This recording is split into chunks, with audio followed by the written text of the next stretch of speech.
kalamun qadimullah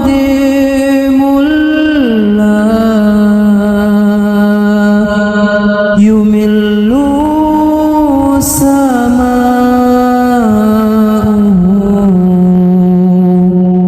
tanazzaha an qawlin wa fi'lin wa niyatin.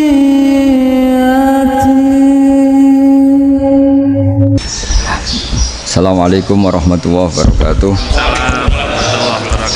Bismillahirrahmanirrahim. Rabbi shrah li sadri wa yassir li amri wa hlul 'uqdatam min lisani. Allahumma shalli wa sallim ala sayyidina Maulana Muhammadin wa ala alihi wa sahbihi ajmain. Amma ba'du.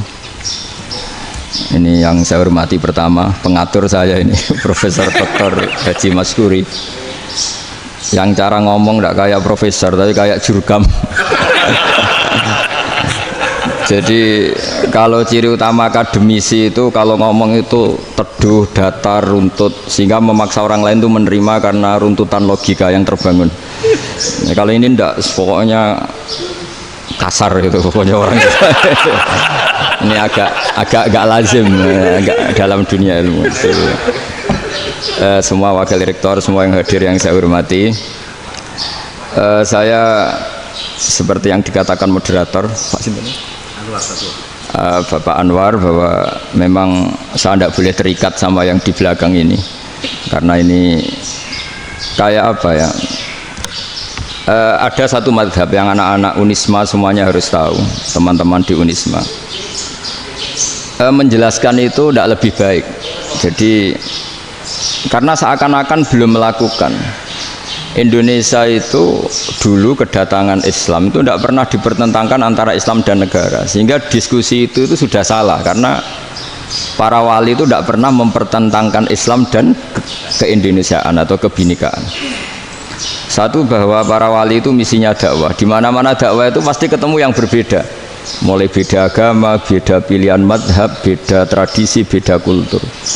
Jadi itu tidak perlu dipertentangkan, tapi malah itu jadi lahan dakwah. Sehingga kita ini kalau diminta diskusi hubungan negara dan agama malah bingung, memangnya kenapa. Itu seperti dulu zaman P4, saya punya kawan di Jogja, teman saya nulis tafsir Profesor Zaini, itu pernah zaman Pak Erto disuruh sosialisasi P4 di Papua. Apa hubungan Pancasila dan UUD 45? Itu orang Papua jawab, hubungannya baik-baik saja Pak. Jadi yang unik itu ketika disuruh baca Pancasila, 1 Pancasila, 2 ketuhanan yang Maha Esa. Nah, akhirnya 6 kan? Kenapa Pancasila jadi 6? Yang unik itu ketika ditanya, ini saya melihat langsung di TV 7 itu, Indonesiaku itu, ada anak-anak kecil ditanya, bendera ini milik siapa? Bendera merah putih itu. Jawabnya apa? Milik sekolahan Pak aja. Karena memang milik sekolahan. Itu yang tanya itu kaget. Milik sekolahan Pak. Nah, tentang tema ini mohon dibaca ini langsung start ya, langsung serius, karena tadi sudah kayak jurkam tadi, ini yang langsung khas ilmuwan. Ini sebagai penghormatan saya pada Unisma, ini khas keilmuan. Imam Zuhri adalah gurunya Imam Malik. Ya, saya ulang lagi ya, Imam Zuhri adalah gurunya Imam Malik. Halaman 29. Ini langsung start, saya baca halaman 29. Dan ini terutama yang para punggawa-punggawa ini. Saya baca ya. Ini teks tidak ada yang saya rubah, memang persis seperti ini. Bismillahirrahmanirrahim. Yaqulu Zuhri, ini gurunya Imam Malik. Fama futiha fil islami fathun qablahu kana a'zama minhu. Innama kanal qitalu haitsul taqon nasu. Falam makanatil hudnatu wa wadu'atil harbu wa amanan nasu ba'duhum ba'do wal taqaw fatafawadu fil hadits wal munaza'ah. Falam yaklim ahadun bil islami yaqilu syai'an illa dakhula fihi. Walaqad dakhalataini kasanaten mislu mangkana fil Islam qabla dzalika wa aktsar. Terus ini ngomongnya harus santai, nggak boleh provokatif. Begini, kita tahu dalam perdamaian Hudaybiyah itu poin-poinnya itu semuanya merugikan Islam. Di antaranya adalah jika yang Islam masuk kafir harus dibiarkan karena berarti masuk ke habitat asli. Karena Nabi sebelum jadi Nabi komunitas pokok itu kafir, sehingga kalau Islam masuk kafir kembali ke habitat. Tapi kalau Islam masuk kafir, kafir masuk Islam itu harus dikembalikan karena dianggap bid'ah. Maka kalau kamu dituduh bid'ah itu tenang saja dulu. Nabi itu ya dituduh ji'ta bidinin muhdas, kamu datang dengan agama yang baru. Cuma agak diteruskan wa kullu muhdatsatin bid'ah wa kullu bid'atin dalalah. Jadi orang-orang kafir dulu kalau ngomentari Nabi ya ji'ta bidinin muhdas, kamu datang dengan agama yang apa? Baru. Nabi nurut. Semua perjanjian yang merugikan Islam itu Nabi nurut. Tapi Nabi hanya minta satu hal, jangan ada perang 10 tahun. Dan orang boleh seminar, boleh diskusi tentang Islam. Ya ini dengerin betul ini. Jadi saya tidak akan provokatif, ini pakai logika. Nanti bisa dipakai disertasi doktor. Tapi saya minta orang boleh diskusi, boleh seminar tentang Islam.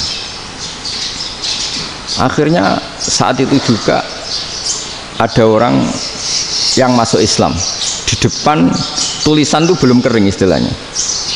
Datang ke situ, namanya Abu Jandal bin Suhail bin Amr. Itu datang ke Nabi, ya Rasulullah saya ini mau masuk Islam. Kata orang-orang kafir, ini pertama Muhammad, kamu komitmen enggak sama perjanjian? Kalau kamu komitmen harus kamu kembalikan. Nabi bilang, ya Abu Jandal kamu kembali ke mereka, ke habitat mereka, yaitu menjadi kafir, di komunitas kafir maksudnya. Akhirnya nangis. Umar, Sayyidina Umar itu mendekati Abu Jandal, kemudian memberi isyarat supaya ngambil pedangnya. Jadi isyaratnya wong ini baca ora wis. Maksudnya orang-orang kafir. Tapi Abu Jandal nggak mau. Singkat cerita akhirnya kembali ke komunitas kafir. Tapi yang dikatakan Imam Zuhri cara analisis ini nggak bisa pakai provokatif, harus pakai analisis. Innama kanal qitalu haitsul taqon nasu. Yang namanya perang itu menjadikan orang tidak berpikir jernih. Ini poin yang diambil oleh Rasulullah. Kalau dibahasakan Nabi curi kesempatan, masuk Nabi dikatakan mencuri, meskipun itu hanya bahasa ya. Nggak mungkin lah kita bahasakan seperti itu. Saya ulang lagi ya. Kenapa ada perang berkesinambungan sampai tahun ke-8 Hijriah? Mulai tahun kedua ada perang Badar sampai tahun 8 Hijriah itu perang terus. Nabi sama orang kafir perang terus. Akibatnya apa Pak Profesor? Namanya perang itu ya nggak kau bermikir. Pokoknya agar ketemu Islam perang, Islam ketemu kafir perang, nggak kau bermikir. Padahal Islam itu bisa diterima oleh akal sehat, harus lewat diskusi, lewat pengamatan, lewat pemikiran, lewat pengendapan berpikir. Makanya Nabi tahu ini masalah besar. Kalau orang perang terus, itu gak kober mikir Islam, gak sempat diskusi tentang Islam. Makanya Nabi hanya minta satu poin. Oke, perjanjian ini saya turutin semua, tapi saya minta orang kafir semuanya boleh mendiskusikan Islam, boleh seminar tentang Islam. Mereka bilang iya, paling pikiran mereka kan diskusi paling piye. Ternyata betul, ada diskusi. Terus temanya gini, kira-kira bener di Muhammad Abu Jahal. Terus Tuhan Muhammad sama Tuhan Abu Jahal itu keren mana? Diskusi. Tuhan Muhammad itu khaliqus samawati wal ardi, yang menciptakan langit bumi. Sebagaimana kampanyenya Muhammad. Ya mereka masih jangkar bilang Muhammad. Kalau Tuhan kita, ya berhala itu yang kita bikin, yang kadang rusak, yang kadang kudanan, terus lumutan, pokoknya terus diskusi. Kita kok bener pengirannya Muhammad. Terus Muhammad Abu Jahal. Mulai dhisik Muhammad itu atau bodoh nih. Mulai dulu Muhammad tuh gak pernah bohong. Abu Jahal, waduh, wis bodoh nih ngongkonan. Wis ribet kan? Dan semua diskusi itu mengarah ke kebenaran Islam. Wah, akhirnya ngomong kafir sing tokoh-tokoh yo cara Jawa yo. Wah, semane jebule masalah ini kan. Artinya gini, kalau kita ingin Indonesia damai, sebenarnya yang untung itu Islam. Karena Tuhan yang menciptakan langit dan bumi tentu gak akan diperbandingkan atau akan dikalahkan oleh Tuhan yang lahirnya saja sudah di bumi. Misalnya kita menjual Tuhan Allah, siapa itu yang menciptakan langit bumi, yang ada sebelum langit bumi, bandingkan dengan Tuhan yang lahirnya di bumi, ada tanggal lahirnya, ada aktenya, itu kan sudah ribet kan. Begitu juga kalau memperbandingkan tokoh, Muhammad itu siapa? Tokoh yang bisa menyatukan pan Arabik, tokoh yang begini-begini, yang sayang istri, sayang keluarga, dibandingkan dengan tokoh Abu Jahal, Abu Lahab yang corong jauh penggaweannya yang ngerugikan orang lain. Akhirnya orang itu mulai tertarik sama Islam. Makanya kata Az-Zuhri pakai bahasa dulu, falam yaklim ahadun bil Islam. Tapi kalau sekarang yang populer itu bahasa yatakallam. Sebenarnya yang benar itu bahasa kalimah yaklimu kalaman, karena masdarnya itu kalam, berarti sulasi nopo mujarrad. Tapi di fiilnya itu mujarradnya enggak kelaku. Jadi di fiilnya takallama yatakallamu, tapi untuk masdarnya yang kelaku kalaman. Jadi ini agak unik, agak gak lazim. Sebenarnya kan takallama ya takallamu takalluman, tapi di masdarnya kalam populer, tapi di fiilnya tidak populer. Saya teruskan ya, ini penting sekali. Jadi menjual Islam, kalau boleh dibahasakan menjual, itu tetap enak dalam kondisi damai. Karena kalau kita perang, itu bawaannya kalau ketemu ya perang, kalau ketemu perang, sehingga orang itu rakober diskusi dulu, saat bener Islam sampai kafir itu bener di. Karena tidak kau berdiskusi, tidak sempat diskusi, orang yang milih yang kafir, karena yang mayoritas yang kuat, sementara Islam zaman itu lemah. Lah Nabi itu yang diminta hudnah, yang penting kita damai. Terus orang boleh mendiskusikan benar mana kita dan mereka. Ya setelah diskusi ya tadi kan nggak mungkin Allah yang begitu keren hebat pencipta langit bumi dibandingkan berhala yang mengurus dirinya sendiri saja tidak bisa. Walhasil terus orang mulai tertarik sama Islam dan aturannya nggak boleh dilarang diskusi itu. Nah makanya saya pernah ditanya beberapa profesor di Jogja, Gus, suatu saat kalau kampus paling keren di Jogja ini ada Islamic Studies, kemudian pengajarnya dari berbagai agama, ini riskan nggak bagi Islam? Saya jawab, asal yang didiskusikan Islam itu nggak masalah, yang repot itu nak umat Islam. Karena kalau umat Islam yang jadi percontohan, banyak raja yang dolim, banyak pemimpin muslim yang dolim, terus identik dengan Islam itu jadi dolim kan ribet. Ya kalau pas umat Islam, kalau Islam yang kumat kan jadi masalah kan. Nah, ini kan terus jadi beda umat Islam sama Islam yang lagi apa? Kumat. Singkat cerita terus Islam mendapat posisi yang luar biasa. Nah makanya di sini diistilahkan falam makanatil hudnah, ketika ada perdamaian wa amanan nasu ba'dum ba'do, orang merasa aman, itu fatafawadu fil hadis wal munazaah, mereka berdebat. Munazaah itu berdebat, keren mana konsep Muhammad dengan konsep Abu Jahal, keren mana konsep Tuhannya Muhammad dengan Tuhan kita, terus diskusi. Dan mereka akhirnya ikrar, wah yang benar ya Muhammad lah. Di mana-mana Tuhan tuh ya sebelum langit dan bumi, di mana-mana Tuhan ya punya reputasi menciptakan. Masa Tuhan reputasinya diciptakan, kayak berhala dan sebagainya. Ibadah juga gitu. Ibadah wong kafir itu kalau tawaf itu telanjang, ibadah Muhammad santun pakai pakaian. Terus akhirnya mereka mulai tertarik Islam.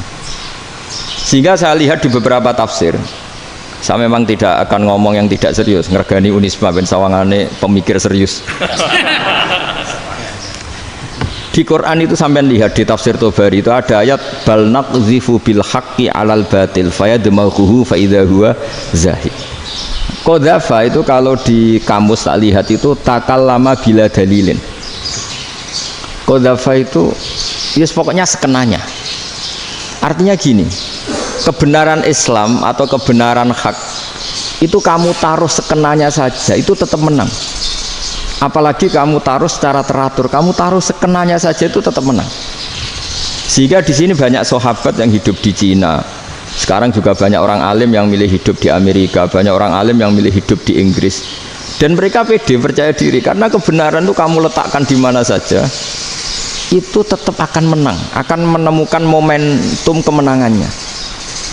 Misalnya gini, contoh paling gampang.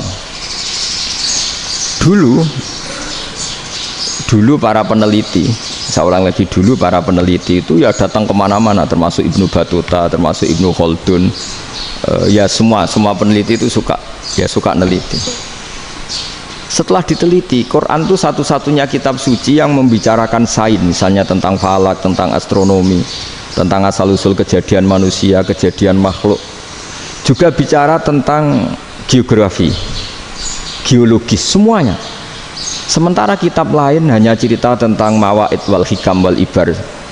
Jadi diteliti kayak apa, pada akhirnya hak ini yang menang. Bal naqdhifu bil haqqi 'alal batil fayadmahu fa idza huwa zahid. Saya berkali-kali cerita, ada ulama yang ahli matematika. Ketika ditanya kenapa kamu suka ngajar matematika, sampai muridnya itu ragu, ini guruku mlebu swarga ta ora, penggaweane mulang matematika. Tapi para muridnya bermimpi bahwa Imam Amudi itu disuruh ngajar para malaikat. Dan itu pede betul dia. Kata Allah, ini ulama saya yang iman kepada saya setingkat iman kamu. Jadi malaikat itu tidak mungkin Gusti, kita menyaksikan langsung engkau, sementara ini di bumi nggak nyaksikan jenengan. Kenapa bisa sepede dan seyakin itu? Akhirnya Imam Amudi disuruh ngajarin matematika. Jadi Anda kalau profesor itu nanti harus sempat ngajari malaikat, itu baru benar-benar profesor. Jadi nanti di akhirat ngajari siapa? Malaikat. Jadi ada seminar yang melibatkan banyak malaikat, narasumbernya itu seorang profesor. Itu ketika kenapa engkau begitu yakin kalau Allah itu Tuhan dan Allah itu Al-Wahidus Shomad. Terus Imam Amudi mulai nulis angka gak beraturan, 2, 3, 4, 5 sampai 1 miliar, 1 triliun, semuanya gak beraturan. Kata beliau, nisbatus naini wasalasa ila ma la nihayatalaha iku nisbatul far'i ilal asli. Mbok angka sebanyak apapun, 2 dibanding 1 ya far'ul wahid, 3 dibanding 1 ya far'ul wahid. Semua angka yang enggak terhingga pun dibanding 1 semuanya far'ul wahid. Semua angka sebanyak apapun itu cabang dari angka 1. Fakullu hadhil awalim far'un minal wahidis shomad, yaitu Allah Subhanahu wa ta'ala. Wakil malaikat tepuk tangan, iya juga. Jadi begitu juga ada ulama itu ahli gambar. Saya dulu ngaji sama Mbah Mun Al-Husunul Hamidiyah, itu kitabnya itu banyak gambarnya. Dan gale gambar yang ngawur betul, mangga ahli gambar. Saya lepol, sempurna lele. Semua gambar bangunan, gambar sapi, pokoknya gambar. Ternyata dia menemukan Tuhan itu dari gambar. Gambar serapi ini atau seruwet ini sama. Gambar rapi sama ruwet itu sama kalau dalam pandangan tauhid. Dimulai minan nuqtah al-wahidah. Kowe cek gambar sing rapi, sing indah, cek gambarmu elek, dimulai dari satu titik. Dan titik ini nuqtatil wujud, yaitu Allah Subhanahu wa ta'ala. Jadi nak cara ahli tauhid gak penting gambarnya api, menang lomba atau ora penting. Butuhe hadis surah ini gambar baik yang rapi maupun ndak adalah min nuqtah dari satu titik. Ya, alam raya sebanyak ini mbok gambar mbok ora, cek mulai Mars sampai Jupiter kabeh semua bentuknya yang banyak ini semuanya min nuqtatil wujud, yaitu dari titik wujud. Ini kok Allah Subhanahu wa ta'ala. Di sini hebatnya ulama-ulama, mbok dia pengajar matematika, mbok pengajar gambar, semuanya dipakai perangkat untuk tauhid. Nah, itu kan juga bagian dari Islam damai, Islam yang sangat tidak perlu perang untuk orang dipaksa Islam. Nggak perlu provokatif kayak tadi pidatonya rektor jenengan tadi. Jadi ciri utama ilmuwan tuh kalau ngomong datar tapi logikanya nggak terbantahkan, itu ciri khas ilmuwan. Kalau ciri khas politikus kalau ngomong itu keras, provokatif lah kira-kira gitu.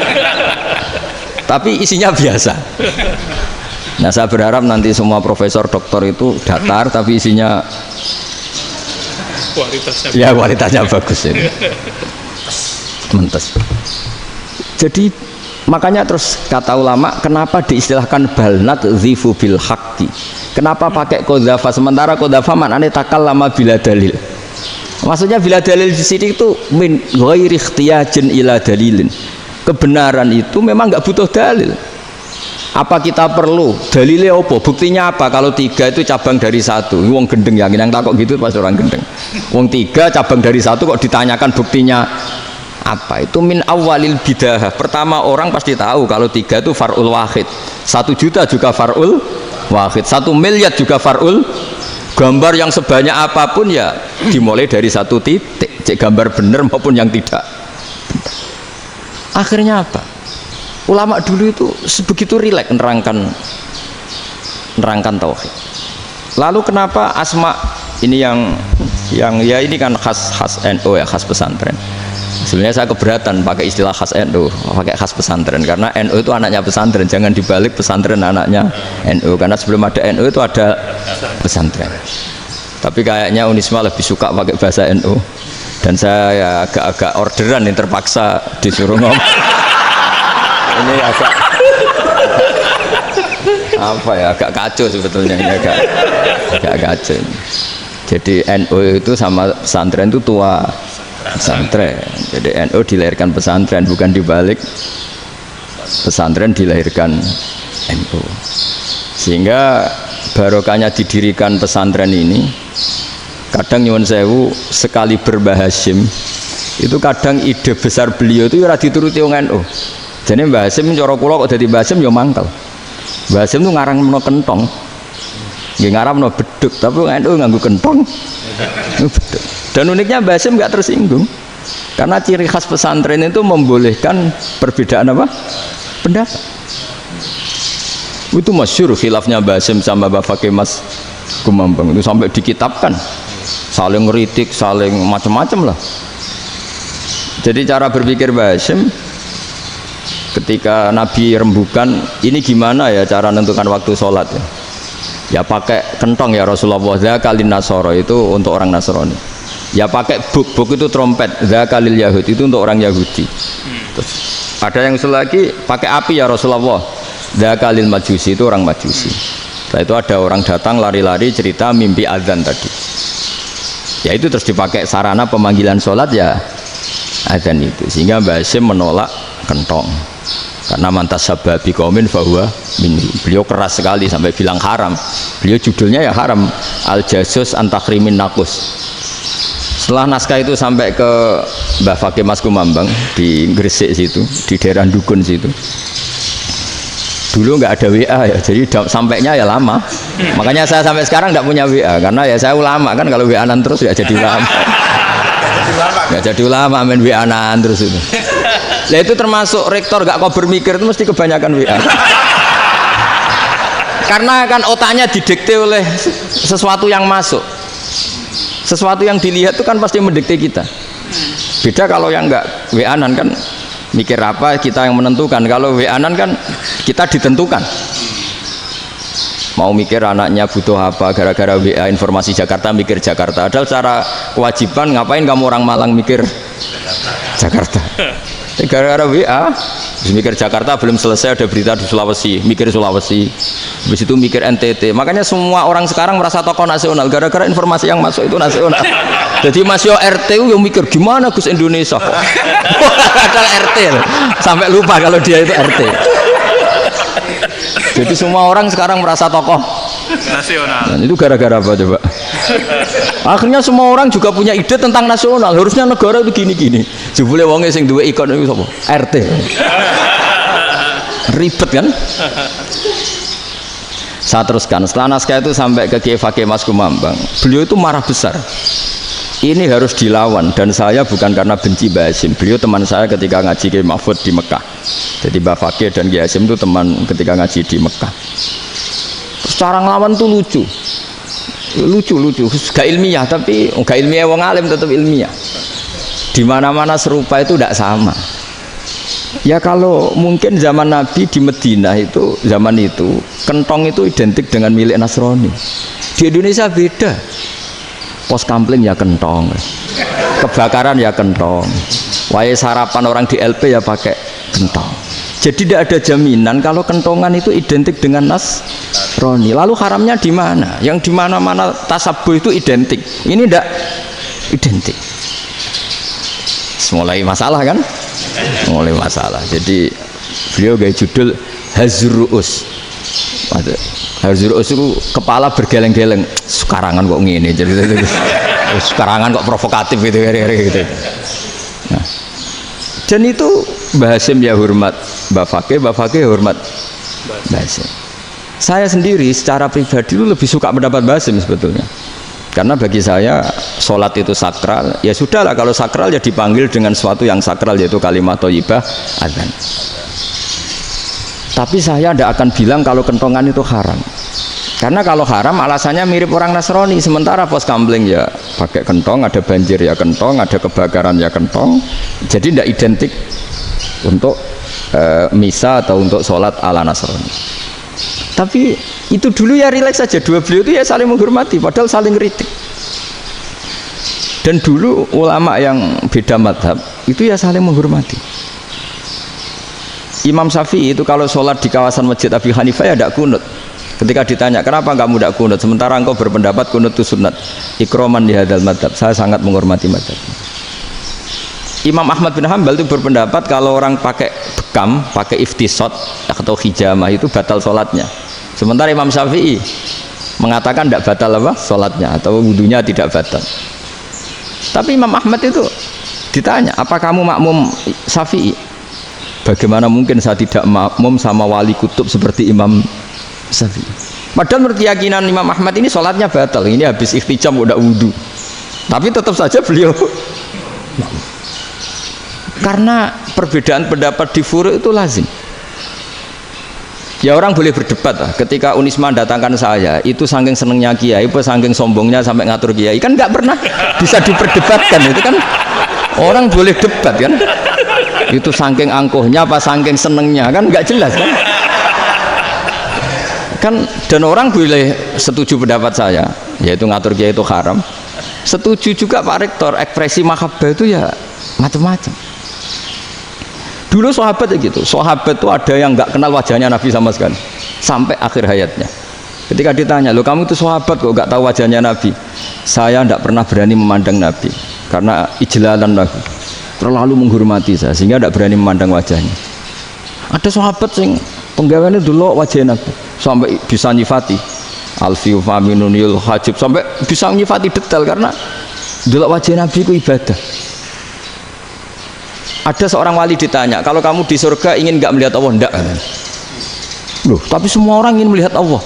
Unazzihu dzalikal jamal an-nadzuri misli, ben gak elek-elek Allah tak delok terima aku. Wong ra jelas. Berarti kok delok pangeran. Banyak. Jadi justru tapi karena saking takzimnya. Enggak lah, mosok sak aku kok. Makanya saya berkali-kali cerita, menurut kesepakatan ulama, soft awal itu paling baik. Tapi banyak juga wali yang kalau sholat itu di belakang. Koyok paling bener yang gue ngarep gitu.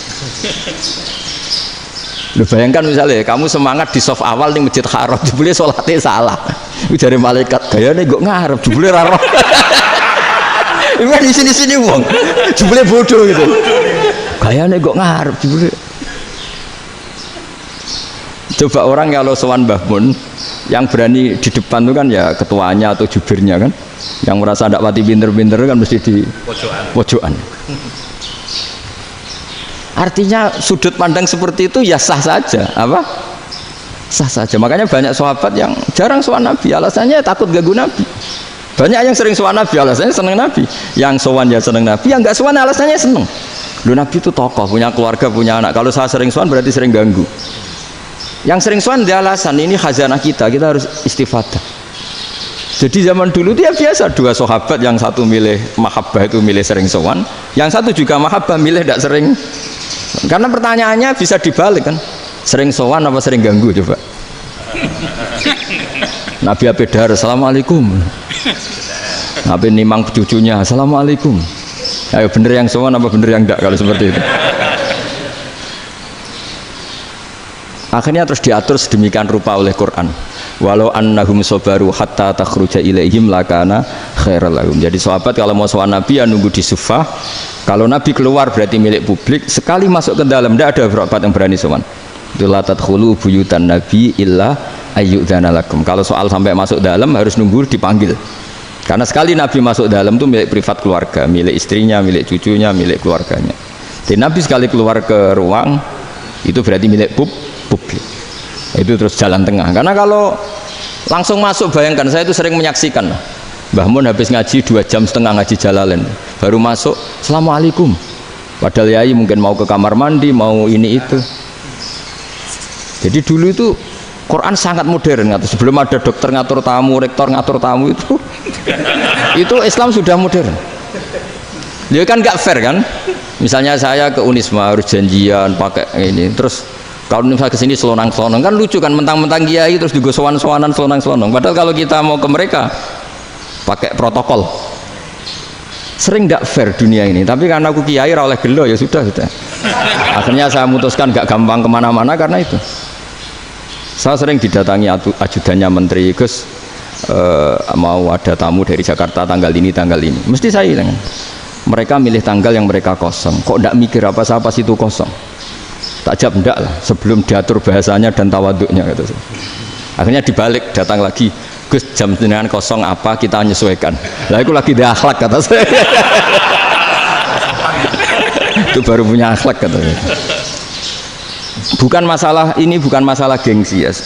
Saya sendiri itu dolan ke alumni itu jarang, karena ya takut. Kiai kan yo nganggur, jam 9 nganggur, jam 10 nganggur. Bisa saja alumni itu kerja di pabrik, bisa saja yang latihan ekonomi di pasar. Jika kalau saya datang jam 9, iki kiai sing nilai santri ini, apa kiai sing ganggu santri? Nah karena orang ini melakukan rutin, gak kok berpikir, pokoknya ngono jenenge silaturahim.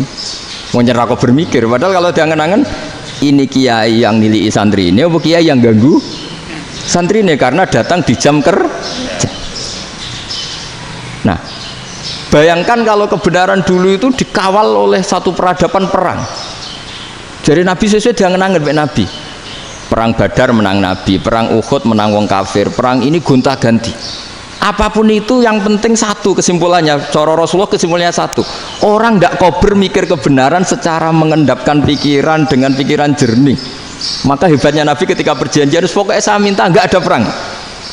Dan orang boleh mendiskusikan Islam. Itu luar biasa idenya Nabi. Karena bawaan perang itu wong kan nggak kok bermikir. Ibarat seorang misalnya senang satu perempuan, ketemu rivalnya langsung perang kan nggak mikir. Tapi kalau kau bermikir, diangen-angen cawe wedok iku ora seneng aku. Untungnya apa untuk wong ayu ora seneng, malah mau loro hati. Terus sudahlah, buruan dialihkan kemana kan gitu. Itu nak mau amen WA nan tukaran lewat SMS atau tarung langsung ora kok bermikir. Tapi kalau kau bermikir, akhirnya berpikir nih, perempuan tadi sebenarnya yang disenangi siapa? Oke, ternyata senang Pak Erik. Sudah kita ngalah. Karena tidak ada nikmatnya kan menikahi perempuan yang sama sekali tidak mencintai kita. Tapi kalau nak kau berpikir pokoknya diprovokasi, wah kue kalah mbak A, kue kalah mbak B, pikirannya kan ojo sampai kalah. Bareng wis menang ternyata ada lah. Nah bayangkan Islam itu seperti itu dulu, dipertarungkan. Wong Islam itu dinu aklin, agama yang diterima dengan akal sehat. Tapi sekarang ukurannya perang, yang menang berarti benar, yang menang benar, kan terus jadi repot. Itu Nabi tidak ingin, makanya Nabi ingin sudahlah, nggak ada perang. Nah, makanya kata Imam Zuhri, fathul Islam terbaik adalah orang boleh diskusi tentang Islam dan tidak ada perang.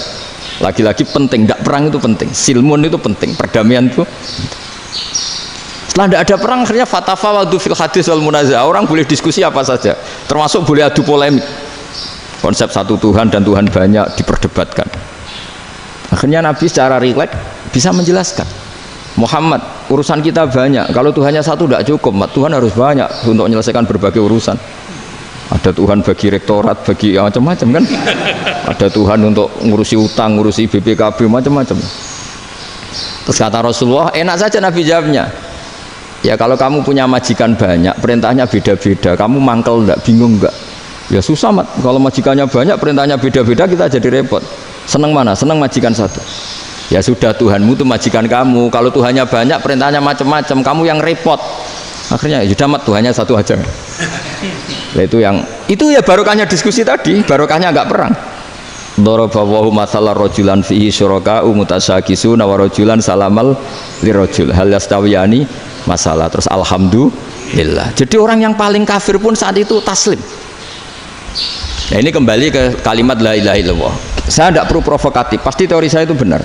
Bukan saya bilang benar itu karena sombong, enggak. Ini sesuai teks. Misalnya begini, benar enggak kelompok takfiri yang suka ngafirkan orang lain? Itu pasti tidak benar. Logikanya gampang. Orang yang kafir 70 tahun saja dengan melafadzkan la ilaha illallah menjadi muslim. Masa dengan kalimat yang sama yang muslim menjadi kafir? Itu logikanya kan enggak ketemu. Orang kafir 70 tahun untuk menjadi muslim disuruh baca apa? La ilaha illallah. Tapi gara-gara baca la ilaha illallah nyekel patok jadi kafir. Pertanyaannya, loh ini kalimat apa? Kalimat untuk mengkafirkan apa kalimat untuk mengislamkan? Karena yang kafir dengan kalimat itu menjadi Islam, ternyata yang Islam dengan kalimat itu menjadi kafir. Itu ketemu nggak? Cara logika itu kan nggak ketemu kan? Makanya cara pikirannya Abul Hasan Asyadzili, dan saya setuju pikiran itu. Istighfar ini boleh orang Jawa Timur protes karena kadang beda manhaj, tapi jangan protes saya, protes Abul Hasan Asyadzili kualat mesti sampean. Ketua Torekoh napa? Sadziliyah. Cara madzhab Sadzili, dan Anda boleh berbeda madzhab, mencari khasnya wong kampus itu wani beda. Beda kapasitas lah, pokoknya butuhnya beda. Dan ketok pinter, ketok kritis tuh. Cara madzhab Abul Hasan Asyadzili itu gini Pak Rektor. Jadi istighfar itu baik, tapi ba'da kamali tauhid, setelah tauhidnya itu benar. Alasan beliau masuk akal. Ketika ada ayat fa'alam annahu la ilaha illallah wastaghfir li dzambik, bihadil kalimah. Jadi orang boleh istighfar setelah tauhidnya benar. Alasannya Abul Hasan Asyadzili begini. Qul lil ladzina kafaru iyantahu yughfar lahum ma qad salaf. Katakan kepada mereka yang kafir, sekali mereka tidak kafir, maka otomatis dosanya masa lalu diampuni. Pertanyaannya, yang bisa menghentikan kekafiran itu kalimat apa? La ilaha illallah. Dengan hanya melafadzkan la ilaha illallah Muhammadur Rasulullah, langsung yufar lahum ma qad salaf, langsung dosanya diampuni. Berarti yang menjadi pengampun dosa lah, penyebab pengampunan itu apa? La ilaha illallah. Itu bahkan orang kafir belum istighfar. Loh, di ayat itu kan Allah gak mensyaratkan setelah la ilaha illallah istighfar baru diampuni, enggak, asal la ilaha illallah langsung yufar lahum ma qad salaf. Saya ulang lagi ya, jelas ya. Jadi kulil ladzina kafaru iyantahu yufar lahum ma qad. Nah sekarang iyantahu, mereka berhenti dari kafirnya, syaratnya pakai apa? La ilaha illallah Muhammadur, itu langsung yufar lahum ma qad. Artinya apa? Ghufranullah itu bisa didapat hanya dengan mujarrodut tauhid, yaitu hanya dengan melafadzkan kalimah thayyibah. Dan sahnya istighfar juga berdasar kalimah thayyibah itu. Misalnya gini, orang kafir sebelum Islam melafadzkan astaghfirullah, astaghfirullah, astaghfirullah, kira-kira diterima enggak? Enggak kan? Karena syaratnya istighfar ba'dat tauhid. Nah makanya dalam madzhab Sadzili istighfar itu setelah la ilaha illallah. Karena cara pandang ya seperti itu. Jadi fa'alam annahu la ilaha illallah wastaghfir li dzambi. Jadi dengan kebenaran tauhid saja ini sudah cukup, kita insya Allah layak diampuni. Karena innallaha la yaghfiru ayyushraka bihi wa yaghfiru ma duna dzalika liman yasha. Jadi orang yang tauhidnya benar itu bisa diampuni Allah asal tauhidnya benar. Itu Allah ngendikan liman yasa wa yaghfiru ma duna dzalika liman yasa. Dawe Imam Suyuti walam yakun liman yastaghfir. Jadi orang yang bertauhid secara benar meskipun gak sempat istighfar itu tetap potensi diampuni. Karena bawaan tauhid itu sudah menjadi layak diampuni. Kayak orang kafir sekali ngelafadzkan kalimat tauhid mbok gak istighfar langsung diampuni. Nah, karena melihat seperti itu terus orang berlomba-lomba memperbanyak jumlah lafadz la ilaha illallah. Jadi kita yang alim, kita semua, saya tidak bilang saya, kita termasuk yang di pinggir-pinggir saya ngaku alim dengan masalah lah sopai. Kita semua yang alim-alim itu tahu bahwa la ilaha illallah itu super, sudah bawaannya tauhid, juga punya kelayakan diampuni. Nah kemudian nasib kita agak sial, malah kalimah ini dituduh bid'ah, dituduh khurafat. Mergo Nabi nggak pernah tahlilan, Nabi nggak pernah. Nabi gak pernah tahlilan, kalau diartikan Nabi ratau maca la ilaha illallah, aneh gak kalimah ini. Nah, ini provokatif. Jadi ini sudahlah, keanehan-keanehan ini kita terima, karena ciri utama wali, ciri utama ulama itu wa'udhu fisabili, harus pernah disakiti. Jadi kalau Unisma sakit kalau dituduh apa? Dituduh bid'ah itu berarti belum calon ulama. Anjar ulama itu wa'udhu fisabili, harus disakiti. Jadi kalau kamu disalahpahami itu ya harus santai. Termasuk provokatif tadi. Iya, termasuk provokatif tadi. Termasuk diatur tadi itu. Jadi kalau cara berpikir kan, karena mereka itu memang kalau kita turutin itu memenya itu terlalu, kadang menghujat kita itu enak ya jadi GNU, ada orang mati datang, kiainya dapat makan, dapat rokok, terus pulang. Jadi apa? Terus kita kayak tersangka terus. Kita kan kayak tersangka terus. Tertuduh terus itu. Terus yang orang NU ya memenya juga nggak kalah ekstrimnya. Boleh ya ajaran orang nggak boleh ngasih kiai gitu. Berarti boleh dong ajaran kikir. Jadi memang kadang apa ya, cangkem elek lah bahasa kasarnya itu. Itu memang kadang lebih mengenakan kalau kita datang ke acara mayat kan dapat makan, dapat minum. Kalau yang sohibul bed rokok ya dapat rokok. Kalau kiainya dapat wajib, kadang 20.000, kadang 50.000. Terus memenya itu kok setega itu ya, ada orang meninggal kok malah kita makan-makan. Seakan-akan kan kultur ini biadab kan gitu. Tapi yang orang NU kebalikan bales. Oh ternyata nggak boleh ya mayat disodakoi, ternyata nggak boleh ya orang dermawan. Berarti Islam membolehkan medit ya gitu. Model ini kan. Angen-angen itu luwih mandi timbang takbir ya kan. Karena ini kan memicu emosi kan. Memicu apa? Emosi. Nah tapi saya kalau disuruh bela mana itu tidak ada yang saya bela. Ya seorang sudah lah, kalau mau nganggur saja sudah itu.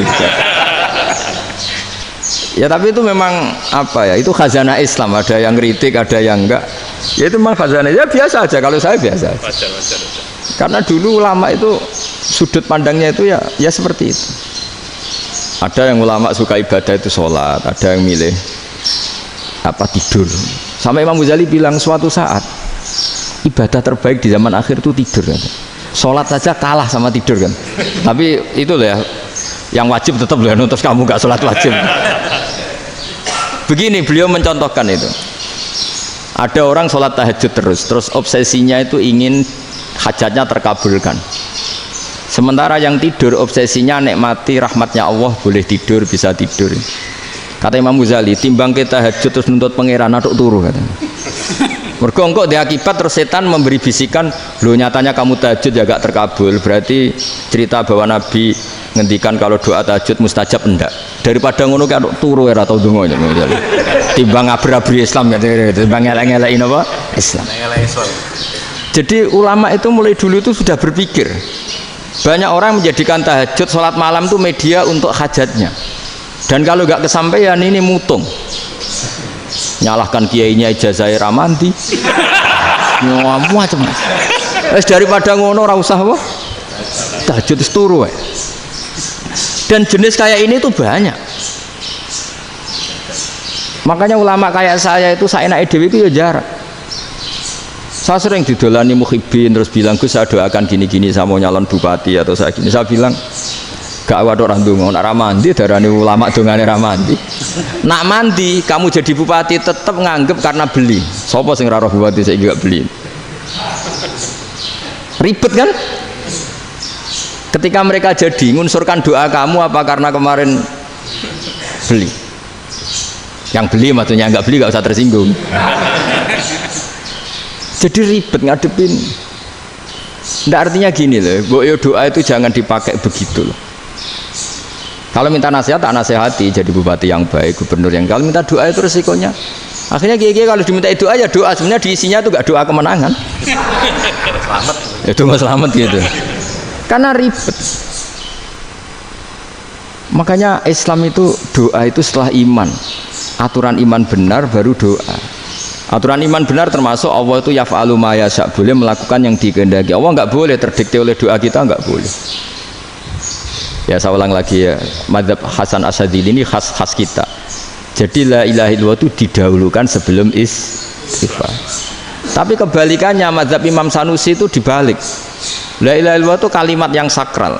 Karena yang sakral dibutuhkan muqaddimah, yaitu yang melafadzkan harus yang sudah bersih, yang sudah steril baru melafadzkan la ilaha illallah. Maka dalam mazhab Sanusiyah istighfar dulu baru la ilaha illallah. Nah dalam mazhab Abu Hasan Asyadzili kebalikan, istighfar itu sah setelah sahnya tauhid. Kamu ikut mana dulu? Asyadzili apa Sanusiyah? Alhamdulillah sama-sama tidak paham, ya sudah. Akhirnya sudah, ya nggak kemana-mana kan gitu. Jadi apa ya? Terus ini saya teruskan, ini biar khas pesantren atau khas NU lah, kalau bahasa Pak Rektor khas NU. Ini ben sampean tahu beberapa perbedaan itu lazim. Halaman 24 ya, halaman 24 sama 25 tak baca, ini masih orisinil. An Sufyan bin Uyainah, ini juga gurunya Imam Syafi'i.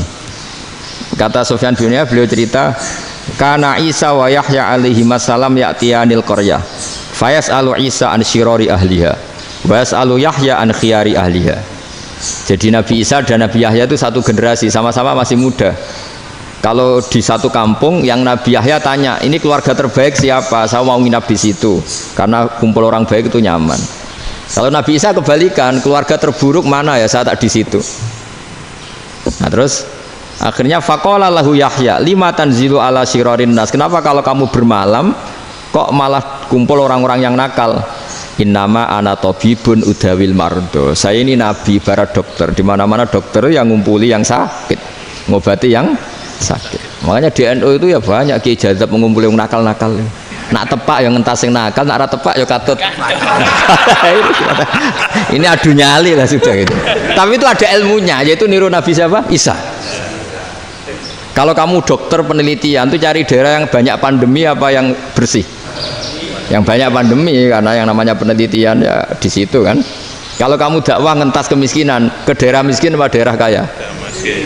Nah sama, kalau ngentas kefasikan, ke daerah fasik apa daerah orang soleh? Fasik. Ya, tapi itu Nabi Isa.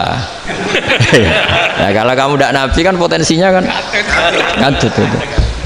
Tapi setidaknya bahwa kita sering disalahkan karena punya beberapa tokoh yang ngancani wong fasik-fasik, itu sebenarnya ada dalilnya, yaitu Nabi siapa? Isa. Nah terus masalah tegas dan lunak. Ketika ada mahasiswa misalnya pacaran, boncengan lanang dan perempuan, itu pilihan kita apa? Kalau tegas terus gak mau mendengar kita, misalnya gini, contoh gampang, tak beri contoh Pak D, jangan orang tua, nanti secara fikih itu beda.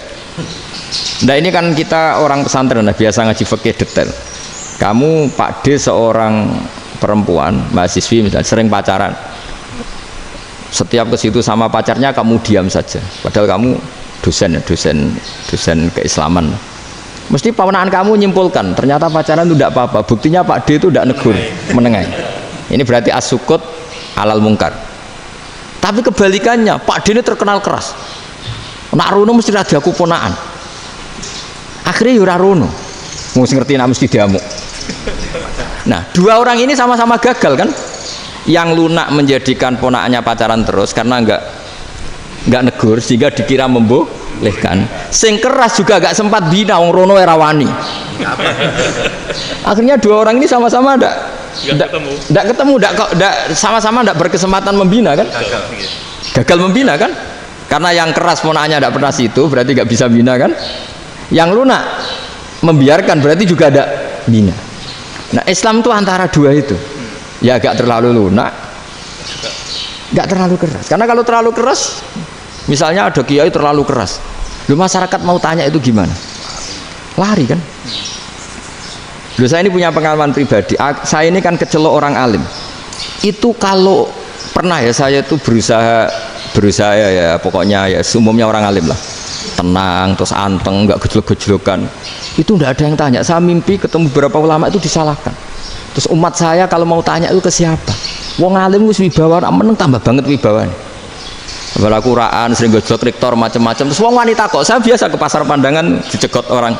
Gus, putri saya itu sering keluar darah tapi melebihi batas haid gini-gini. Kalau badhe sowan jenengan, gak usah sowan ning kene mbek ngadeg-ngadegan. Terus tanya, yang haid berapa hari, Gus? Ya supaya rudat ilal adat sebelum dia punya penyakit istihadah itu berapa? 6 hari ya sudah, kembali 6 hari lainnya mustahadah, tetap sholat, tetap normal. Tapi kalau sawi bawa moro pasar go tasbih duwilu. Iku mesti wong salaman njaluk donga yakin. Tapi baru kayak rada uraan ketemu wong-wong, dol pening ndi? Maaf pening ndi? Gus beneran Gus ketemu jenengan kula wingi badhe tuwa kok. Akhirnya tanya. Dadi uraanku iku amdan. Lha nek sampean asli. Asli uraan. Karena ndak uraan lah tetap ndak wibawa kan. Jadi baru kayak uraan itu ya banyak. Saya tuh kalau ngantor di Jogja itu banyak orang yang tanya, ya biasa tuh, banyak macam-macam. Karena saya uraan ke pasar ya orang, bahkan di bis sering ketemu orang, wah beneran Gus kalau badhe sowan jenengan badhe tanya ini. Ya sudah di sini aja. Jadi semua itu diilmoni. Nah, Nabi itu punya sisi yang dua-duanya jalan. Memang beliau luar biasa, dipilih Allah yang luar biasa. Nabi ketika wibawa itu banyak sahabat yang bahkan mengenali wajahnya aja tidak bisa. Ka'anna ala ru'usihim at-tayr, bayangannya seakan-akan di kepalanya itu ada burung yang takut terbang, saking antengnya.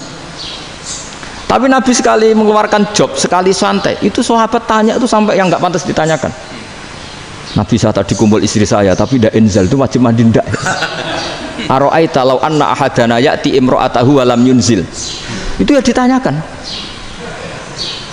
Nabi pun kumpul itu betul sakit enzal sepundi. Guys betul lagi. Terus ya ada yang tanya macam-macam. Ya saking ada sahabat dipanggil Nabi tambah lari, dipanggil lagi tambah lari. Pas jenengan nyeluk, oh pas kula kumpul bojo kula.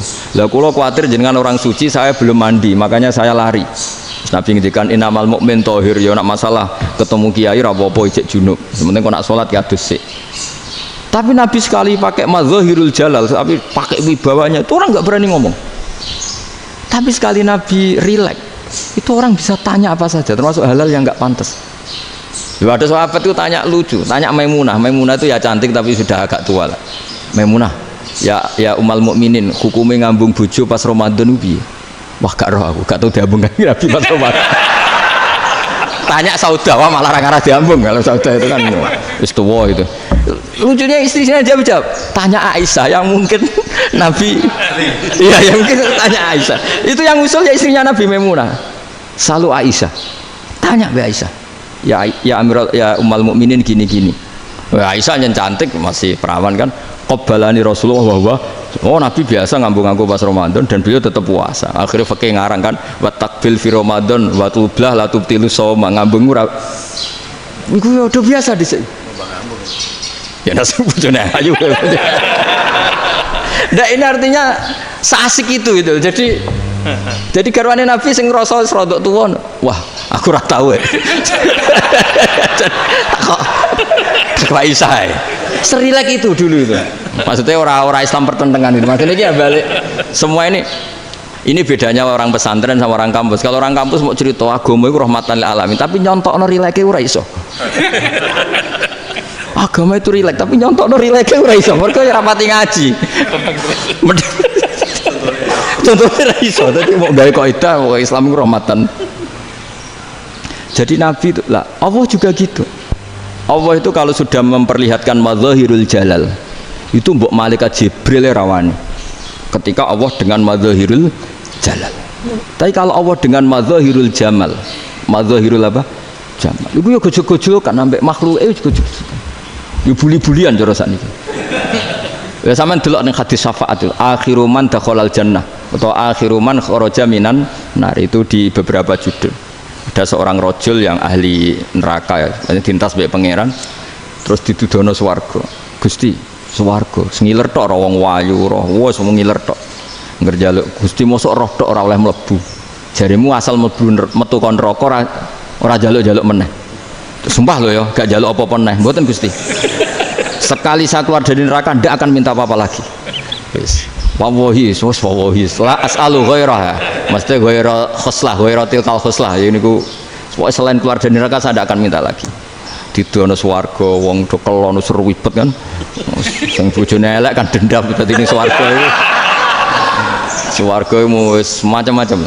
Gusti mosok roh tok ora oleh mlebu. Jarine ra janji ra njaluk meneh. Akhire ya wis didelokno neraka. Jadi pangeran jawabe gampang, didelokno neraka. Roh neraka begitu menyakitkan, begitu ngeri. Sudah Gusti saya tidak minta surga, sementing nggak masuk neraka. Rabbana srif anna adzab jahannam. Setelah lama itu diadupno swarga njuk mlebu swarga, terus diadupno neraka. Akhirnya ya sudah. Saiki mlebu swarga gak apa-apa. Iku jawabe lucu. Atas taziu binjenengan ngenyek kula. Wong karuan ahli swarga kok mlebu swarga. Terus akhirnya mlebu swarga, kan mlebu swarga tamanna, sangen-angen sing mbok jaluk apa? Orang angan-angan yang indah-indah, laka wa asratu amsal, ya siku tak turuti wa asratu amsalih lan lipatan ke-10. Jawab wong lanang ya lucu. Atas tazi ubi wa anta rabbul alamin. Jenengan pangeran kok ngenyekan. Maksudnya wis karuan aku ora pantes. Terus dari pangeran, la astazi ubika walakinni alama asya'u qadir. Aku gak ngenyek kowe, pancen aku pangeran. Nuruti kowe iku iso. Jadi Allah sendiri ketika dengan madzahirul jamal itu malaikat ya ono sing wani bantah. Masyhur itu kan malaikat sing bantah pangeran ataj alufiya mayufsidu fiya wasfikut. Karena Allah dengan madzahirul jamal. Sing paling masyhur Nabi Musa. Nabi Musa itu ketika Nabi Mi'raj. Nabi Mi'raj itu beliau kira-kira di langit keempat lah yang masyhur atau kelima. Ngelangkahi.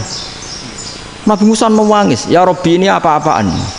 Orang sing ja'a ba'di kemudian melangkahi makom saya, ini apa-apaan?" Jadi Nabi Muhammad kan apapun hebatnya kan junior. Kok melangkahi makom saya ini apa-apaan? Enggak fair. Sampai Nabi Muhammad itu tanya gini sama Jibril, reaksi Allah gimana ketika melihat Musa seperti itu? Jawab malaikat Jibril lucu.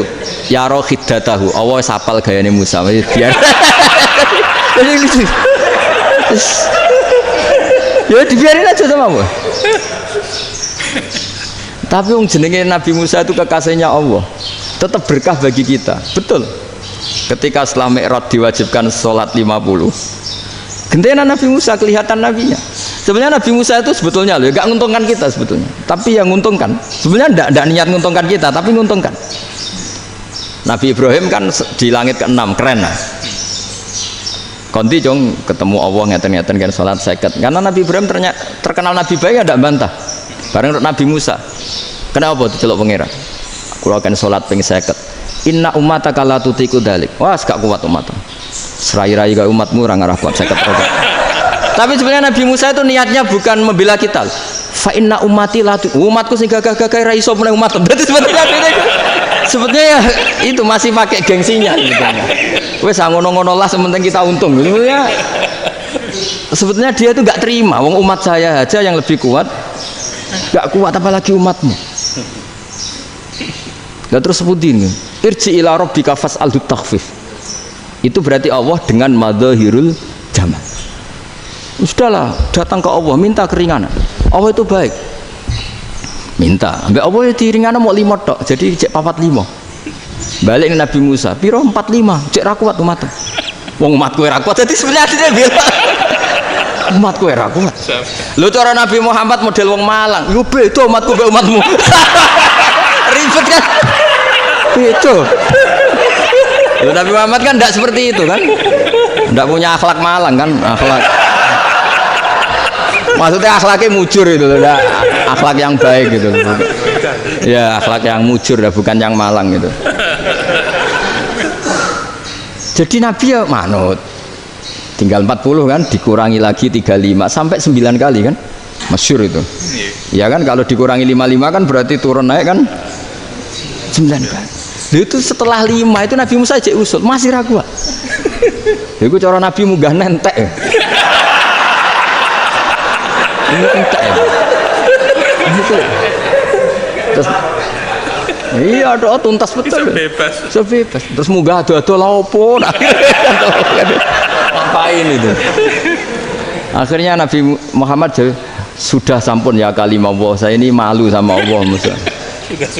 Sudah 9 kali dan diturutin terus. Jadi Allah kalau dengan madzahirul jamal itu Nabi Musa biasa nego sama Allah. Tapi ketika Allah dengan madzahirul jalal itu Nabi Musa enggak berani. Yaitu di hadis syafa'ah. Hadis syafa'ah ketika manusia datang ke Nabi Adam, ya tuna Adam. Ya Adam anta abul basar ngene isfa'li ana inda rabbik. Kamu saya minta mensafaati kita. Nabi Musa, Nabi Adam, inna rabbi qad ghadibal yawma ghadaban lam yaghdab qablahu mislah wa la yaghdab ba'dahu mislah.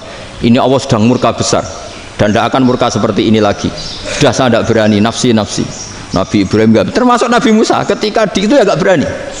Karena Allah dengan madzahirul jalal. Itu Nabi Musa enggak berani. Sudah saya sendiri itu pernah salah.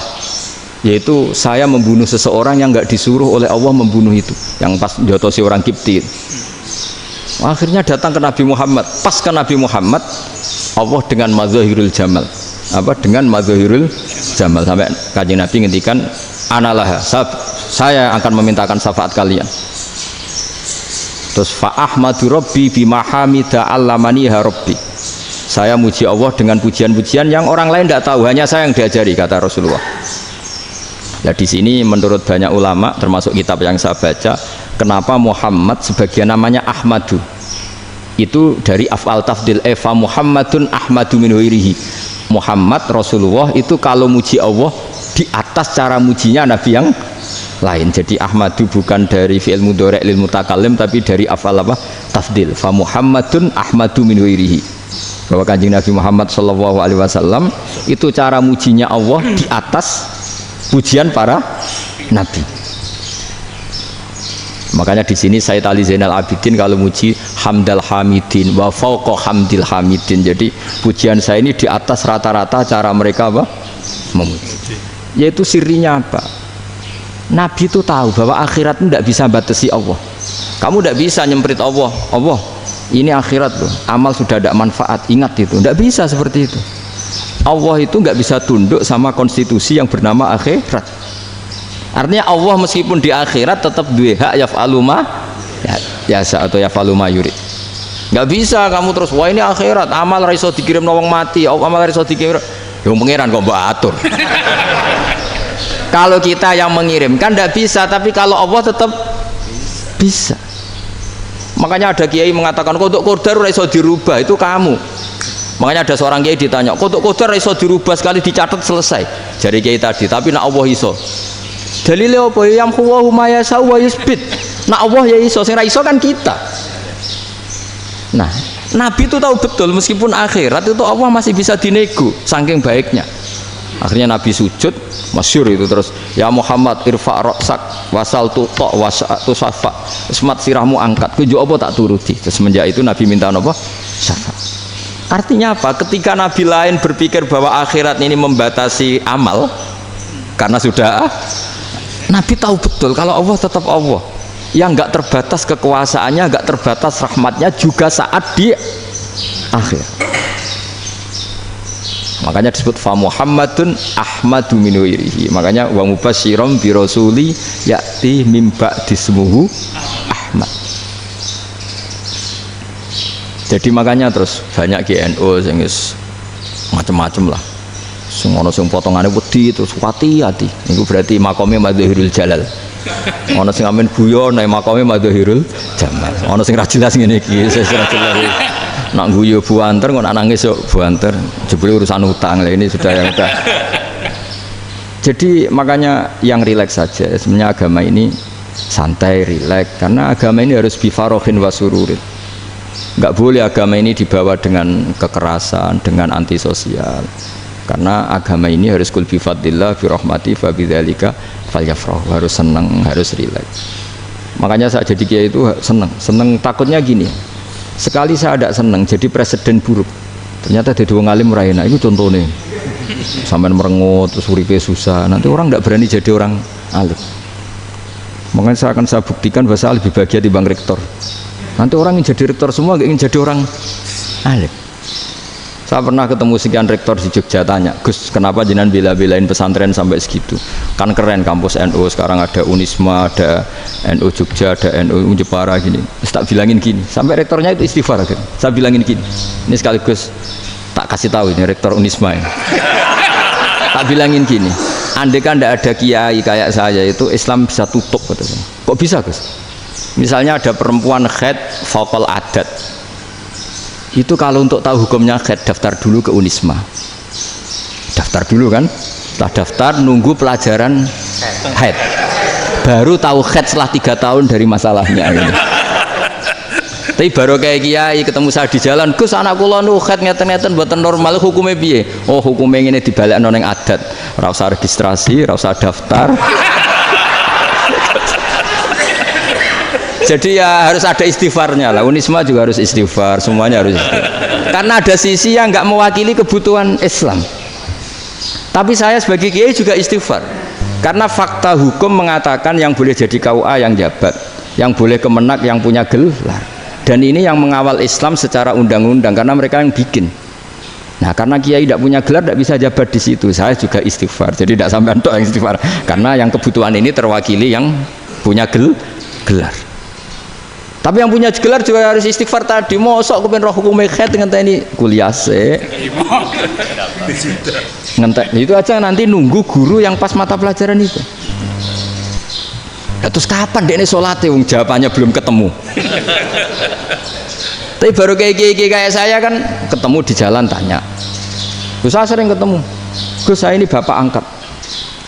Mau nikahkan putri saya itu gimana itu? Kalau cerita wali sebenarnya anak saya sok. Kalau nggak cerita nggak sah karena saya bapak angkat. Itu banyak. Hanya tak akali ya sudah wali yang sebenarnya taukil pada hakim tanpa diketahui tapi hakikatnya itu taukil hakim. Itu kan tidak gampang. Dan tapi kalau tanyanya di kampus registrasi dulu, daftar dulu, baru tahun berapa ada pelajaran itu? Semester 5 baru tanya. Iya kan? Semester 5 ya? Iya. Oh, itu kan. Jadi jangan kira terus sistem Unisma itu yang terbaik di dunia, enggak juga kan? Enggak juga. Dan sistem-sistem yang lain maksudnya ada aja. Tapi sistem kiai loh, Mbah Mun juga sering pesen saya, kowe kudu seneng pegawai negeri. Piye-piye sing jaga agama pegawai negeri. Kemarin pas acara 7 harinya Gus Robasa matur itu di depan para kiai. Setelah saya jadi kiai ya itu nyata. Islam di Papua, di NTT yang bawa siapa? Dokter negeri, ya kan? KUA negeri. Barokahnya mereka negeri dijamin negara kan? Barokahnya Muslim berkebutuhan Islam. Akhirnya bikin musola di situ, bikin masjid. Bahkan di Korea Utara itu ada masjid bawaan duta besar. Karena banyak duta besar Muslim berkebutuhan masjid. Yang bisa gini itu yang negeri apa yang swasta? Negeri lah. Di sini kiai tidak mewakili semua kebutuhan apa? Islam. Tapi kampus juga enggak, kampus Islam sekalipun tidak memenuhi semua kebutuhan Islam tadi. Masa orang tanya kan nunggu semester berapa tadi? Semester 5 masih daftar dulu. Nunggu pelajaran itu. Payahnya pas ketemu dosennya, saya tidak pernah ribet kan? Pas dosennya cowok gitu. Jadi sudahlah, makanya ini. Iya, makanya ini kan bentuk kearifan lah. Jenengan ngakui fungsi kiai kayak saya itu bentuk kearifan. Saya juga ngakui jenengan itu butuh kearifan. Saya sering didolani KUA itu. Itu rata-rata ya didikan kiai. Kompilasi hukum Islam itu banyak ya, janda cantik. Contohnya harus cantik, kalau jelek nggak mungkin terjadi kan. Ada janda cantik kebetulan suka kawin tapi takut zina. Saya ulang lagi, suka kawin tapi takut. Itu seringnya gitu Pak Rektor. Jadi dia kawin bosen, bilang ke KUA, Pak saya sekarang mau nikah sama ini. Loh, tapi kamu mau punya suami. Ya tapi kan nggak tercatat Pak. Itu KUA-nya rata-rata itu nggak berani. Meskipun nggak tercatat karena secara fikih meskipun nggak tercatat tetap dia seorang perempuan yang bersuami, maka nggak boleh nikah sama orang lain. Jadi coba kalau nyuwun sewu KUA hanya ngikuti hukum formal, yang penting di catatannya nggak punya suami ya dinikahkan saja kan. Tapi mereka enggak, karena didikan kiai nggak berani. Artinya gini, kalau hanya pro hukum catatan sipil maka ini dinikahkan bisa karena nggak tercatat. Tapi secara hukum santri nggak bisa dong menikahkan perempuan sing dadi zaujin yang punya suami. Jadi ini barokahnya kerjasama yang baik. Jadi di masyarakat itu tertanam didikan kiai nggak boleh nikahkan perempuan yang bersuami. Tapi di KUA ngikuti hukum formal. Dan di Indonesia itu KUA itu rata-rata konsultasinya ya sama kiai. Sehingga ya nggak berani akhirnya meskipun aku wedi mlebu rokok mbak gak iso. Dan itu banyak. Saya ulang lagi ya, makanya ini kan pesantren itu nggak boleh mati. Orang kiai-kiai kayak saya nggak jelas-jelas itu harus lebih jelas lagi. Karena ini yang on time, yang online, yang siapa saja bisa tanya. Saya itu SMS saya itu nggak punya HP WA. HP jadul itu SMS-nya tiap hari tak berapa. Orang yang tanya dari Kalimantan, dari Aceh. Gus di kampung saya ada masjid 2 itu yang Samana, ada yang dari orang perkotaan. Gus di perumahan baru ada masjid, yang Jumatan baru orang 12, sah enggak? Ya langsung saya jawab, sah. Dalilnya ini. Ya sudah. Nah, tapi kata Imam Syafi'i gini harus orang 40, itu madzhab Syafi'i, dalam madzhab yang lain gini-gini. Itu kalau tanya rektor itu kan ribet. Masuk ajudan dulu, asisten dulu, panjang.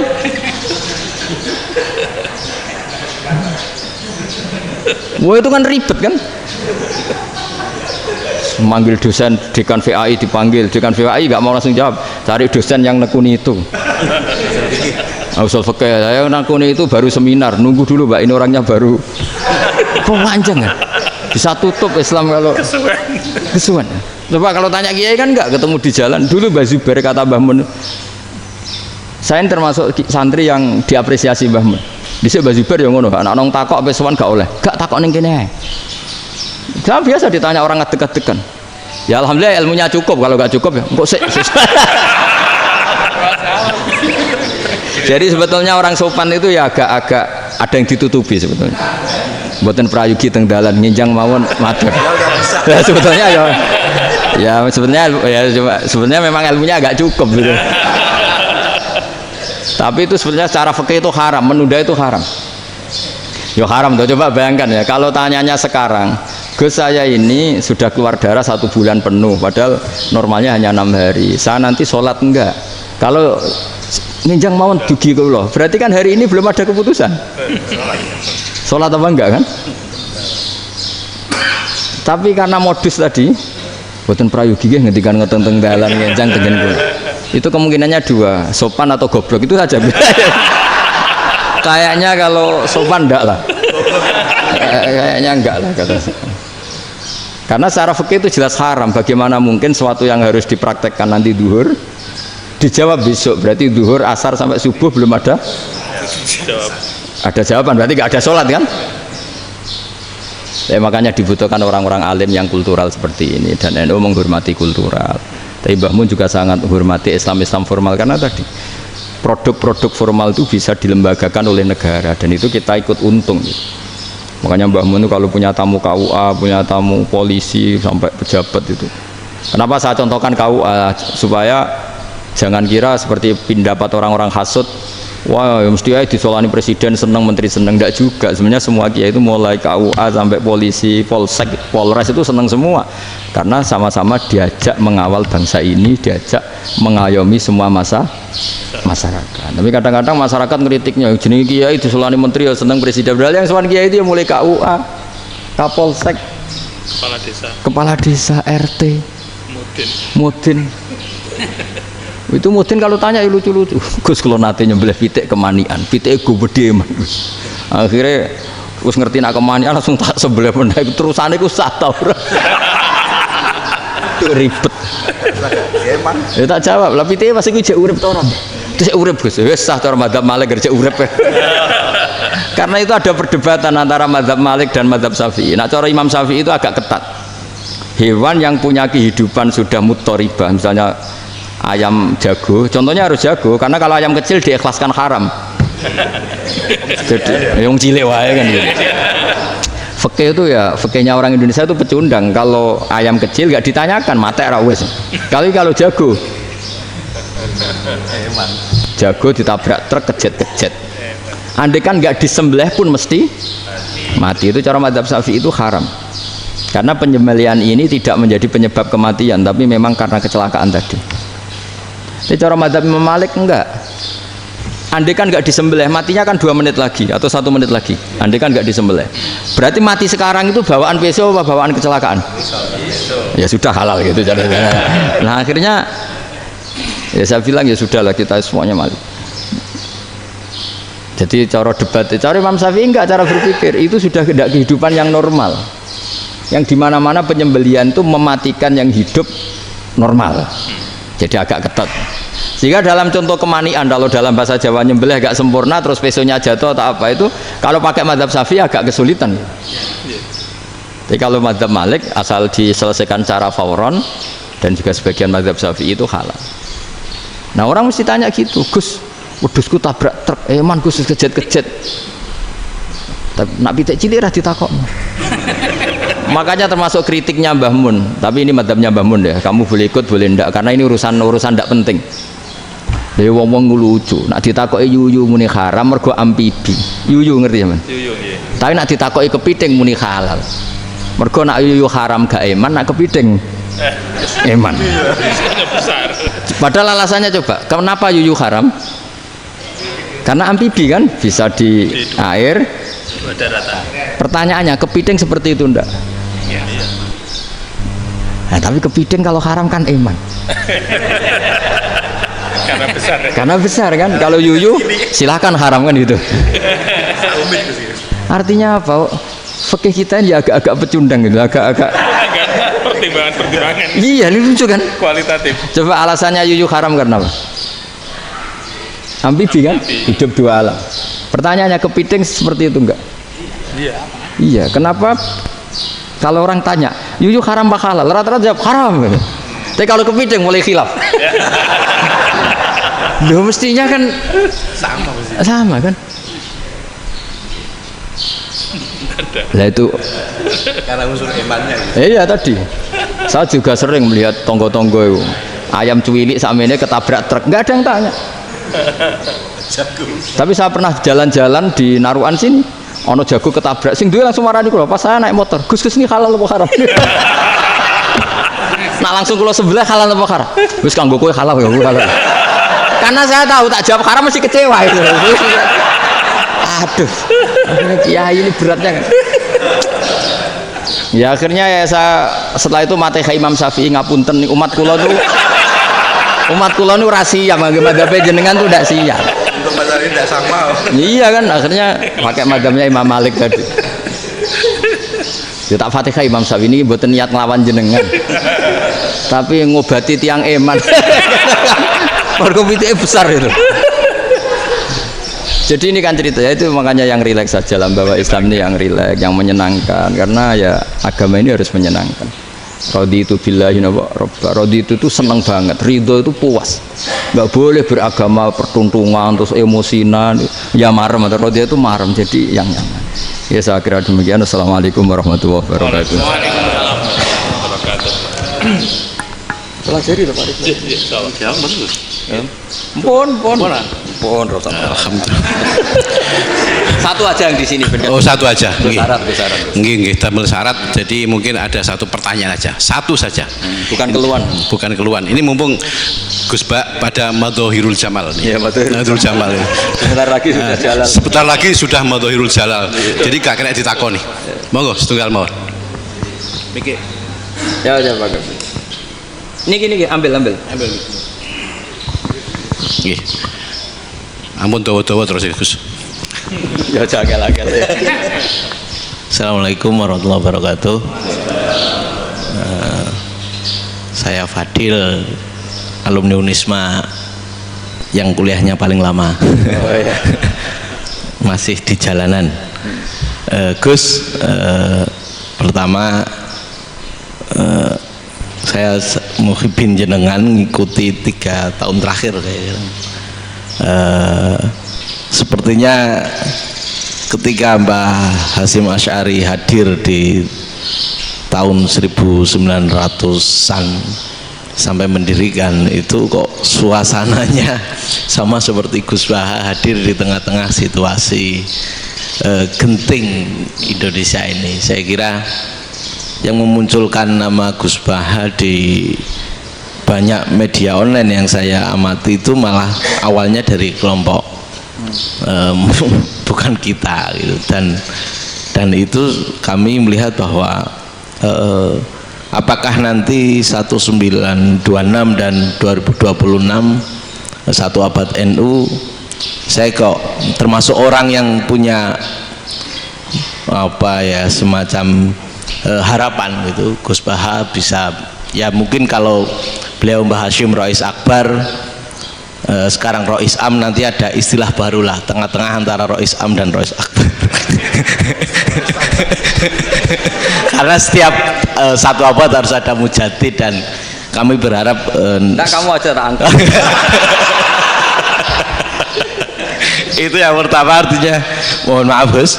Yang kedua soal saya termasuk orang yang cukup iskal dengan peristiwa Nabi, kalau banyak disebutkan itu kisah Nabi Khidir yang dari 3 cerita itu hanya satu cerita yang saya masih agak bingung soal di situ anak kecil itu pakai kalimat, kalau di Al-Quran itu pakai kotala, jadi pakai anak kecil itu dibunuh seperti itu. Jadi ada istilah yang apakah memang saat itu ada syariat yang membolehkan atau memang ada sesuatu yang secara dari Allah Subhanahu wa taala memang itu dibolehkan untuk Nabi Khidir. Jadi di antara semua cerita itu saya yang agak iskal yang itu. Kalau yang kisah soal membocorkan itu mungkin masih bisa masuk ya, tetapi apakah sudah ada ilmu psikologi yang sangat tinggi sehingga kalau ada anak-anak yang idiot itu atau apapun istilahnya yang sekarang itu boleh dilakukan tindakan begitu gitu. Nah ini saya lebih provokatif dari Pak Rektor biasanya. Artinya mohon maaf karena pemahaman saya ada dua pendekatan ilmu yang masuk, satu seperti Nabi Musa, yang satunya seperti Nabi Khidir. Mudah-mudahan ada sedikit penjelasan. Siap Gus, terima kasih. Dan yang terakhir mudah-mudahan karena Indonesia situasi terakhir saya kira kita ketahui lagi pandemi seperti ini Gus, jadi saya juga ingin pendapat Gus Baha, apakah ini situasi pandemi corona itu Allah sedang madhohirul jamal atau madhohirul jalal? Terima kasih. Assalamualaikum warahmatullahi wabarakatuh. Assalamualaikum warahmatullahi wabarakatuh. Monggo langsung mau Gus. Ini provokatif ini kayak. Loh di situ aja kamu tanya kok terus mirip. Siapa Fadil ya? Fadil. Dari peternakan ya? Peternakan. Tapi mau ngomong tafsir itu. Mulai kacau peternakan ngomong tafsir ini mulai kan. Iki yai kula peternakan. Nah ini ada yang hafal Quran ngaco, paling enggak setengah hafal. Enggak yang dari Unisma. Enggak begini, ayat itu kan ditutup wa ma fa'altuhu an amri, ya saya maknani wa ma fa'altu lan orang nglakoni ingsun hu ing kabeh sing kasebut an amri mergo kepinginanku ingsun. Jadi saya melakukan itu semua bukan karep saya sendiri. Jadi Khadir sendiri itu kamu untung tidak nekuni tafsir. Kalau nekuni tafsir yang kamu soal bukan Nabi Khidir, karena Nabi Khidir itu hanya satu orang. Yang kamu soal harusnya Israel. Itu tidak rektor, tidak kiai besar, tidak siapa saja dihabisin itu. Kenapa Israel tidak kamu tegur? Gimana hukumnya qatlul mukmin? Kenapa Israel tidak kamu masukkan ayat wa may yaqtul mu'minam muta'ammidan fajazauhu jahannamu khalidan fi. Ingat ya Israel. Iya kan? Nah, Israel melakukan pembunuhan itu, kadang yang dipateni nyun sewu orang soleh betul. Tapi wae kabundut ya. Itu Israel juga tidak atas pilihannya, tapi karena perintah. Nah, Khadir itu bukan nabi syariat, kira-kira mirip kayak Israel, karena beliau bukan nabi syariat. Jadi ini agak aneh, ini kan orang nekuni tafsir kayak saya sampai berjilid-jilid kitab. Saya kemarin mata saya agak sakit karena saya nangis itu sudah 2 hari. Bukan mikir sampean, tapi mikir ilmu ini harus ada yang mempertahankan. Karena apa ya, nekuni ilmu itu kan ribet. Kalau yang nekuni ilmu terus dosen terus rektor itu ya agak ada fasilitasnya. Kalau nekuni ilmu kiai itu naruh keramat kan taqabbalallahu minna minkum taqabbal ya karim. Iya, tapi saya alhamdulillah keramat, jadi ya tetap hidup itu terus. Saya ulang lagi ya. Harusnya Mas Fadil itu kalau nekuni itu yang disoal tuh Nabi Khidir. Nabi siapa? Apa malaikat siapa? Israel, karena itu korbannya lebih banyak. Pertanyaannya, Israel kena enggak oleh aturan ayat wa may yaqtul mu'minam muta'ammidan fajazaahu? Kan enggak, karena semua itu wa ma fa'altuhu an amri, saya lakukan ini. Mungkin ngaji kamu gak khatam sih, mau delok fakotalah itu Nabi Khidir pasti tersinggung, nggak baca belakangnya itu ya, karena jurusan peternakan itu atau salah gurunya yang ngajar. Daripada nyalakan satu orang mendingan 2 ya. Jadi kalau ngaji itu khatam, sehingga ngerti ayat itu kan ditutup wa ma fa'altuhu an amri. Nah, menurut Ibnu Hajar Al Asqalani yang nyarai Bukhari, dan ketika itu cerita tafsir ayat itu, wa hadza dalilun ala anna Musa afdhalu minal Khadir. Justru ayat-ayat itu menunjukkan Musa itu lebih utama ketimbang Nabi Khidir, karena Nabi Khidir monoton melakukan apa saja yang diperintahkan Allah, sementara Musa tetap dengan gugatan syariatnya. Beliau gak terima ada orang main membunuh. Aqtal tanafsan zakiyatan bi ghairi nafs laqad ji'ta syai'an nukra. Nah, sur'atu Musa ila nahyil mungkar itu menunjukkan beliau Nabi ulil azmi. Jadi Nabi Musa langsung sikap, wah ini tidak benar kamu, padahal sudah ada perjanjian, kamu tidak boleh bantah. Tapi Nabi Musa lebih ngeboti syariat, lebih memihak syariat, nahi mungkar itu wajib. Justru itu menunjukkan derajatnya Nabi Musa fauqal Khadir. Makanya Nabi Musa tetap gugat, nggak bisa dong, ini nafsan zakiyatan kok kamu bunuh. Maka itu jadi ilmu. Nabi Khidir pada akhirnya nyuwun sewu ya tidak bisa jawab, makanya beliau menutup wa ma fa'altuhu an amri. Sebenarnya saya sendiri itu ya tidak punya alasan. Jadi kalau Israel kamu tanya, ini gimana ini wong melarat mulai cilik meh sugih mbok pateni. Mbok yo baro ben sempat sugih itu. Ini kuliah paling lama urung sempat urip penak. Nah itu kan boyo mateni wong kira-kira lah, nek wis sempat mapan sempat. Lho andai kan Israel pakai aturan syariat kan mateni orang kan ya dikira-kira lah. Jadi itu tidak ada hubungannya tadi dengan ilmu yang kamu katakan urusan psikologi, anak itu tetap semuanya haram dibunuh, nggak boleh. Ya jadi tetap. Makanya ini pentingnya ngaji khatam itu tadi. Jadi pada akhirnya Nabi Khidir itu ada punya alasan, hanya ngendikan wa ma fa'altuhu an amri. Pada akhirnya yang paling pokok yaitu semua ini saya lakukan, saya sendiri itu tidak tahu karena perintah. Jadi untung kamu gak nyual Nabi Israel. Kalau nyual diincem ribet kan. Ini orang tadi pas seminar Gus Bak ngeritik saya. Wah.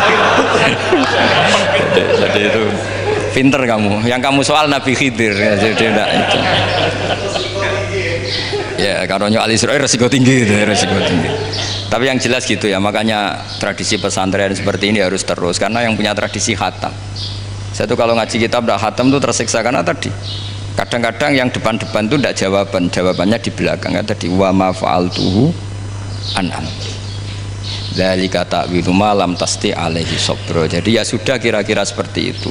Wajar kamu tidak sabar, wajar kamu tidak itu. Memang saya sendiri sebenarnya juga paham itu. Jadi ya, cara bahasa Jawa deh. Wajar saya musa kira paham. Wajar aku deweku jangan paham. Aku yang mau ngakoni gitu. Jadi sebetulnya sama-sama ada itu kan. Ini jenis wa ma fa'altuhu an amri. Dah ya. Ya sudah. Sudah ya. Tidak perlu dijawab katanya beliau. Baik Bapak Ibu semuanya yang saya hormati, dan saya tidak harus menyimpulkan, karena kalau menyimpulkan malah itu mendukuri ulama kan itu enggak tawadhu lagi, malah itu khawatir kualat kalau. Baiklah, mungkin hanya kita tutup dengan berdoa yang dipimpin oleh Gus Bah. Nggih, betul napa-napa, dan setelah itu nanti kita foto bersama nonton. Al-Fatihah. Alhamdulillahirabbil alamin. Ya kan alhamdulillah.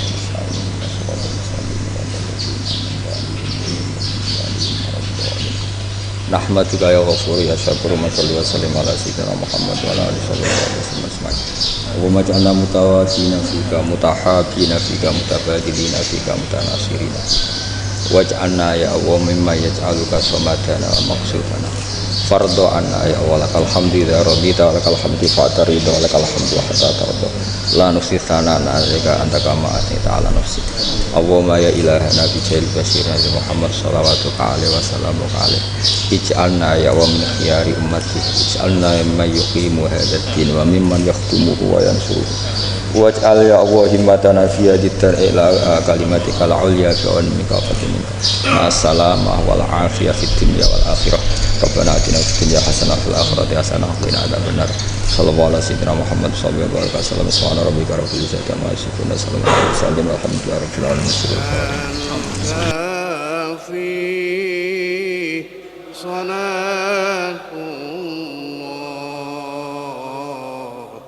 Ala syafi سلام الله بمحيي الدين خلصنا من البلوى يا الله بمحيي الدين خلصنا من البلوى يا الله صلاة الله مولانا على من بالهدى جانا ومن بالحق أولانا شفيع الخلق عند الله ومن بالحق